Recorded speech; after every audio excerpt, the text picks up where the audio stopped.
Ladies and gentlemen, welcome back to the channel. It's NMeade here. September 2020 is now in the books, which means we have a new month to review for world records. Just like August, we had 5 new world records in September across 4 different tracks. Let's get started.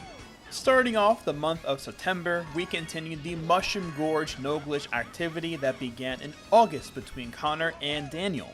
On September 11th, Connor would reclaim the world record from Daniel by close to 0.1. Connor improves the record by 84 milliseconds and achieves the first 140.8 with a time of 148.44.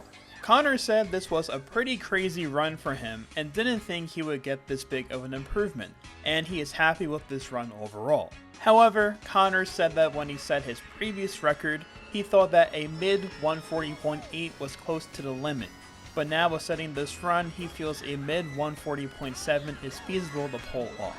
For Connor's 148.44 this month, Connor highlights the big time losses being the big drop wheelie during the lap 1 into the cave, and not going through the mushroom stalks at the end of the gorge cut on laps 1 and 2.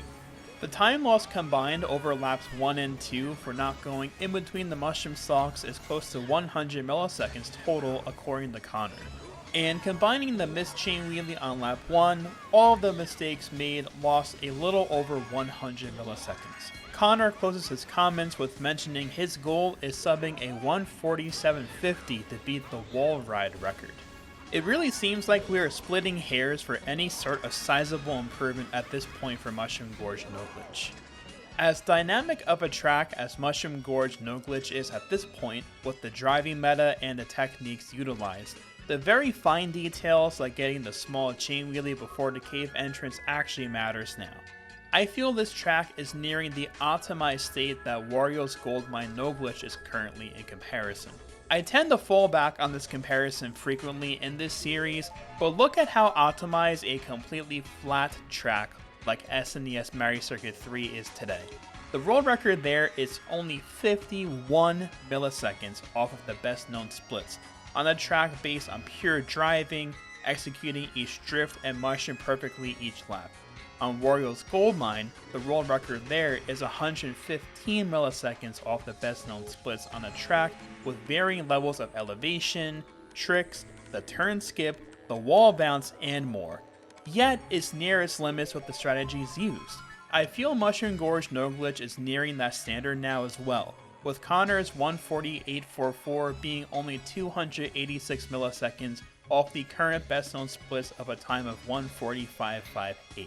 Mushroom Gorge no glitch has evolved to optimizing the drifting tricks off the mushrooms to reduce as much airtime as possible to save time, incorporating the mushroom skip at the end of each lap, and now landing right next to the mushroom stalk versus inside them loses enough to cause a new record improvement. On a somewhat related note, I am asked from time to time in the video comments as well as on my Twitch streams if I think any record will be unbeatable in this game. I always answer that question with no. Any record will eventually be beaten someday. We are at such an advanced stage with where world records are today for Mario Kart Wii, with the game being over 12 years old now. However, look at the very first Mario Kart game, Super Mario Kart, that is close to 30 years old now. In a game that's nearing 30 years old, world records in that game are still being beaten on a monthly basis. As long as people are determined enough and continue to put in the time and effort to do so, records will continue to be lowered and the caliber of the records improving as well. And even with the crazy standard of Mushroom Gorge no glitch right now, I think there's still more to be done. So congrats to you, Connor, for your improvement this month, and best of luck with your future attempts here. Next up, we had an improvement on Grumble Volcano no glitch.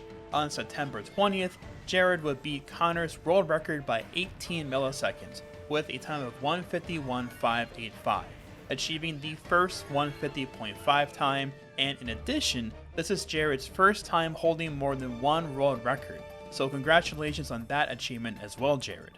Jared mainly wants to highlight the new wheelie strategy in the cave for his run.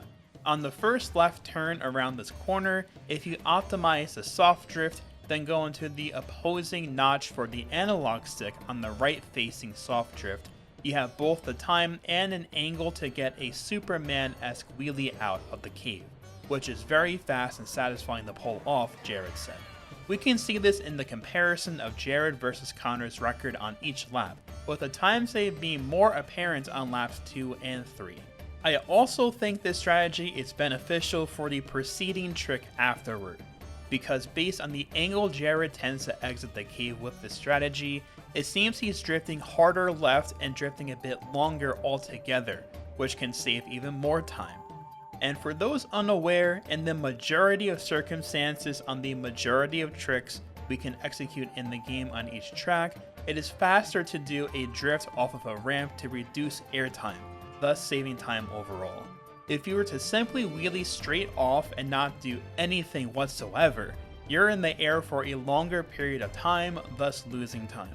Some airtime is beneficial in very specific scenarios on other tracks, most traditionally being GC and DK Mountain, but most of the time we are trying to maximize the time we are in the wheelie, being at the top speed we can travel around the track while we are not in some form of a boost, whether that be mini turbos, mushrooms, trick boosts, or boost panels. Always look at the speedometer when you're watching runs as well. For the Bowser bike, at top speed in the wheelie, you're going 97 km per hour, and when you're in a drift, you're at 84 km per hour. So the fastest method of travel outside of any boost is always in the wheelie. Hopefully breaking down some of those mechanics makes it easier to understand why this newer strategy can yield saving time each lap in these runs. I also wanted to ask Jared about using the task shroom spot at the very end of the track, which goes through the dirt and on the ramp instead of the current shroom strategy, as a way to forecast what else could be done here in the future.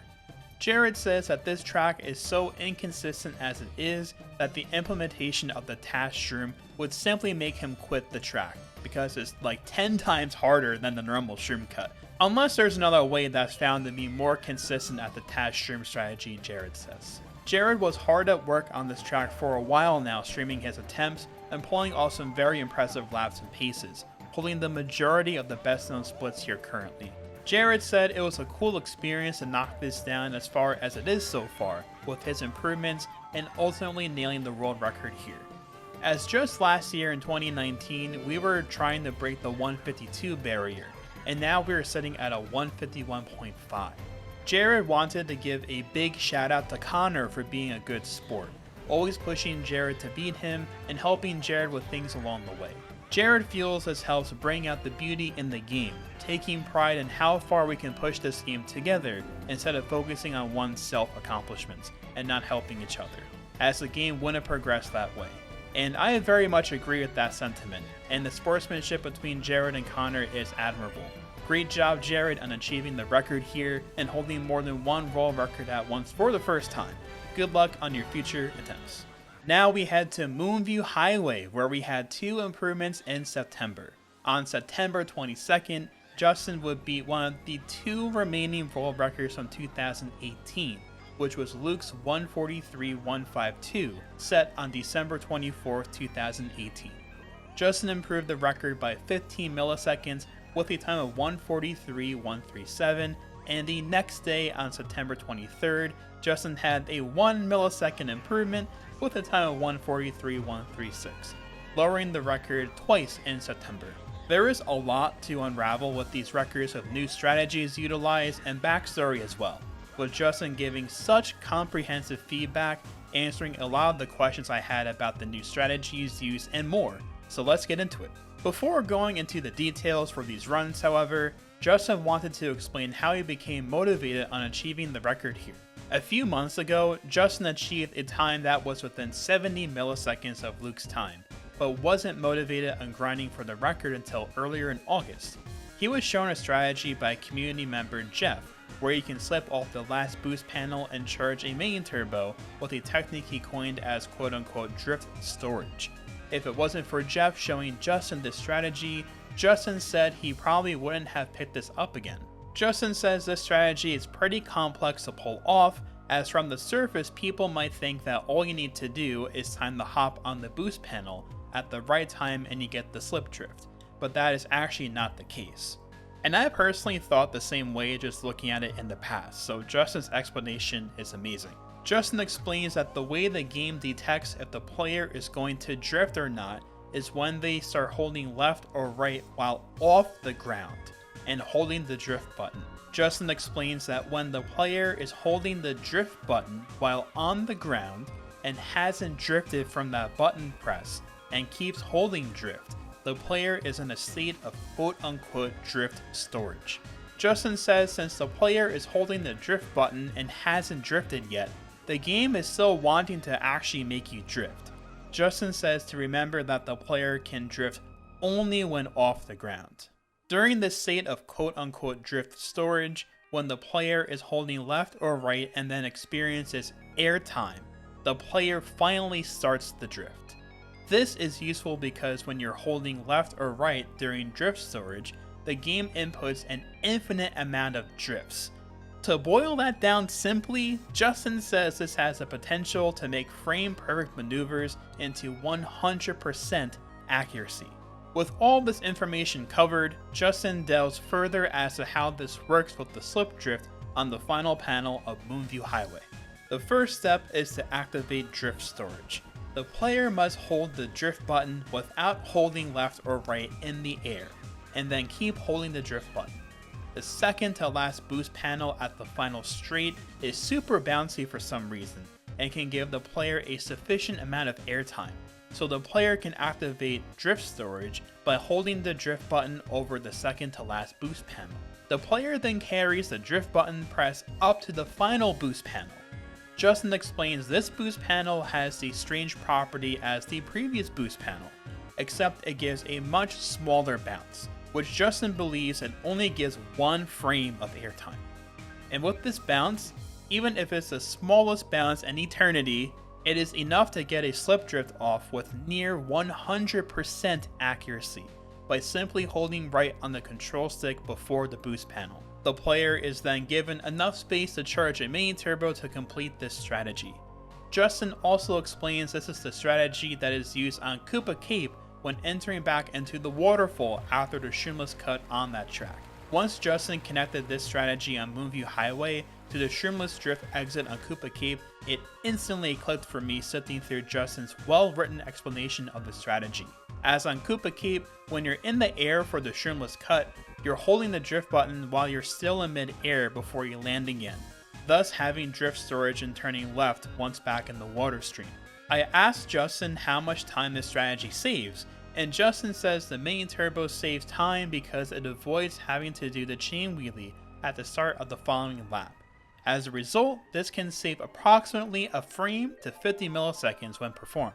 It all depends on the kind of chain wheelie into the next lap if you opt to not do this strategy. I also wonder if this was actually faster to do on lap 3 before the ending, which Justin says it is not faster, with simply doing a hop into the line being faster than the main turbo strategy. I also asked Justin about a second new strategy he implemented, being the lap 3 bridge strategy but doing it on lap 1 as well. Typically you would get a slip drift and get another main turbo on the bridge lap 1, but Justin does one complete wheelie up until the boost panel section. Additionally, before Justin's records here, his old PB was using a different shroom strategy as well, being 2-1-0 instead of 0-2-1. So I also wondered if he found any practicality behind using the 2-1-0 shroom strategy as well during his attempts before switching back to 0-2-1. Justin said the 2-1-0 shroom strategy is the original strategy he used a few months back to achieve the record. As when time trialing with the 0-2-1 strategy that all the high level runs used, Justin had a sense about the second shroom that he didn't like. Shrooming in an empty street where no obstacles were present felt off to Justin, causing him to brainstorm many ideas for possible shroom spots that could rival the current strategy. This made Justin formulate the 2-1-0 strategy, which abolishes the sense he had at the time. The strategy seemed perfect on paper. However, there was one problem around the first half of lap 2 where you have to go wider on several turns. This problem becomes more effective when the pace is faster, thus creating a slight pace lock. Justin says that this pace lock doesn't completely ruin the chances of the 2-1-0 shroom strategy obtaining the record, but due to the nature of lap 2, this shroom strategy just barely matches the 0-2-1 strategy, which is unfortunate because this strategy was super cool to Justin. In conclusion, Justin later abandoned this strategy because it was unnecessary and harder. This directly ties into the bridge strategy on lap 1, as Justin says he sort of found this when experimenting with the 2-1-0 shroom strategy initially. Justin started using this not necessarily because it was faster or that it was easier to perform than the slip drift, but because he found the chain to be way easier. Ever since Justin found the strategy, he has been doing it in every single one of his attempts. Justin believes this strategy is only faster with a double chain wheelie, as any worse than that will end up being slower than doing the slip drift strategy. Alright, now that we have the evolution of these strategies and Justin's backstory and how he started doing attempts here for the world record, let's delve into the runs themselves. Justin said the first record he set, being the 137, was arguably the better run of the two. On the straight lap 1, he got a half chain and a drop chain, which he believes lost a total of 100 milliseconds, compared to getting a full chain wheelie twice. Justin said in all modesty, this run had a below average pace into lap 3 for Justin's standards. Lap 3 happened to be really good with minimal error, and Justin concludes that he was pretty surprised that it was the record due to the pace entering lap 3. The second run, being the 136, isn't any different except that Justin got 4 for 4 full chain wheelies in the run, and driving wise this run was worse. And due to this run having no double tricks and pretty poor driving, Justin believes Moonview Highway isn't nearly as optimized as people thought it was. I was very curious to see what Justin thought for the future of this track, with a fresh set of eyes trying to formulate different strategies as Justin did, especially with the pace lock still seemingly being both the truck and the blue car at the end of lap 3. Justin said he is very optimistic about the track being beaten, with all the possibilities of different shroom spots, as well as the double trick that can save up to 100 milliseconds per lap. Combined with the new strategies, Justin believes that someone will beat the truck and blow the record out of the water. Due to the blue car being right after the turn, Justin said it is safe to say that once someone beats the truck and sets a new record with it, that record won't be going down by much. Justin feels the time limit is a 142.7 or at most a high 142.6. I was also really curious, as I always am, if you'd be completely locked out of an improvement beating that truck though. With the time save that you would have beating the truck might lead to not being able to even go to the right of the car or be able to beat it to the left of it. Justin believes the car is impossible to beat, with the only option is to go to the right of it. The only way Justin sees the 142.6 mark being broken is by saving a mushroom for the end. But for that to be possible, you'd have to be so fast, you'd have to obliterate the best known splits by half a second. I hope you all enjoyed listening to Justin's explanations at length as much as I did, because I certainly learned a lot myself.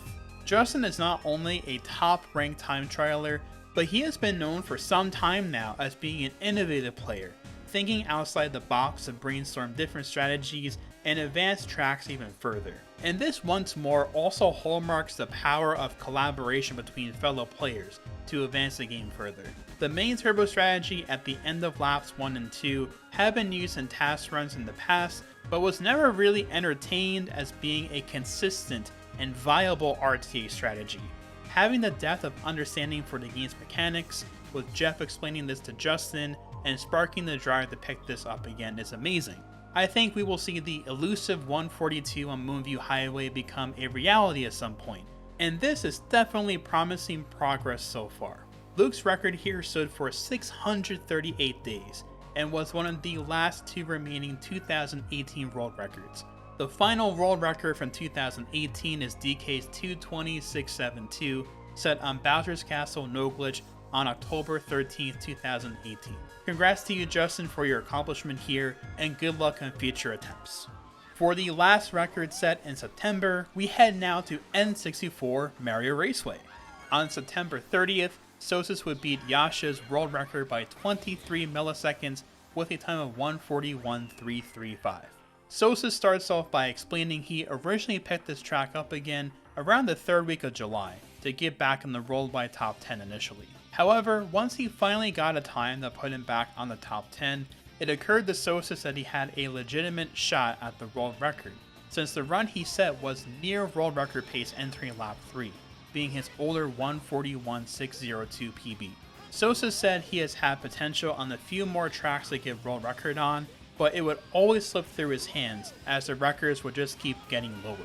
So, Sosis thought that he should just grind this one out and not let the opportunity go to waste. Sosis said it took a while for more improvements to happen because he needed to nail a handful of things each lap, so he did contemplate taking a break. With that said, Sosis would end up hitting the best known split for lap 1 3 days in a row, including the first 33.7 lap 1. Seeing this untapped potential, Sosis kept going. Still, finishing runs were difficult since it's so easy to lose runs to the slip drift after the mushroom or the double pipes at the end of each lap. Even with that, Sosis said he knew that if he kept playing the track, it was inevitable for these roadblocks to occur. And eventually the bigger fails came in, so he knew he was getting closer, putting up mid 33.8, 33.6 paces. And finally, Sosis was able to put it all together on the last day of September and finish a run that was good enough for the world record. Sosis said he was getting multiple paces each session ahead of Jascha, but lap 3 was just a big tease the entire time, and his 1:41.335 was no different for Sosis. Sosis said he thinks this is his 3rd best pace entering lap 3, and the lap was still going quite well up until the second half of the lap after the straightaway. Sosis thought he lost it on the last pipe, but the finishing time said otherwise. Sosis says he thinks he will keep going and push this down to at least a mid to low 141.2. Sosis always drives against his own record, so he knows this won't be an easy ghost due to the monster pace, but he will be able to gain a lot of it back at the end if he executes things the right way. Sosis was originally going to stop, but now that the mental block is out of the way, he feels it'll be easier to improve. In conclusion, Sosis reached the milestone of holding 5 no-glitch world records at once for the first time, and said it was definitely a lot of work, but it was worth it. And a massive congrats on that milestone, Sosis. For quite a long time after Yaviron had as many records as he did in 2008, it took forever for one of us to surpass holding 4 world records at one time, with myself, Chaos, and I also believe Sword, Cole, and maybe a few others, always peaking at 4. Totem would eventually break the trend to 5 world records at once near the end of 2012, looking back on things as well 8 years ago now. Big congrats for your efforts and diligence paying off, Sosis, you have earned it. This also marks an end to the stretch for the longest time holding at least 1 world record in the game, of such a dominant time trial titan as Jascha. So check this out. For perspective, Jascha held at least 1 world record for 96.25% of the game's entire 12-year history, clocking in over 4,400 days of holding at least 1 world record. As always, the biggest shout out and credits to mkwrs.com for their incredible archiving of Mario Kart's world record history in general, and tracking such interesting statistics like this. Jascha did come back in 2017 to early 2019 after not being active for a few years, setting some records once more as well. So maybe we could see Jascha play again down the line. Big congrats once more to you, Sosis, and good luck on your future attempts here. With September 2020 in the books, we are officially at 80 world records set in 2020 thus far, averaging nearly 9 records per month in the first 9 months of 2020. We had a lot to unravel with the 5 records set this month, from explaining new strategies and explaining mechanics, to backstory and reflection on some aspects of the game's history as well. I hope you all enjoy not only the discussion of the activity for world records month by month, but also hearing some of the backstory and some history of years past as well. I feel I could talk forever about all this stuff from being around the scene since the very beginning in 2008, so it's hard not to have these be hours long. 3 more months remain for activity in the world record scene for Mario Kart Wii in 2020. Best of luck to all the players grinding for new times, and congratulations to all the players on your records so far. Thank you all very much for watching as always and supporting the channel. If you like these videos and want to see more on the way, please do give the video a like as it helps spread the video to more people who would also enjoy these videos. And subscribe if you have not done so already to keep up with the latest video uploads. Thank you all once more, and I'll be seeing all of you in the next video, where we will review the world record activity for October 2020. Take care.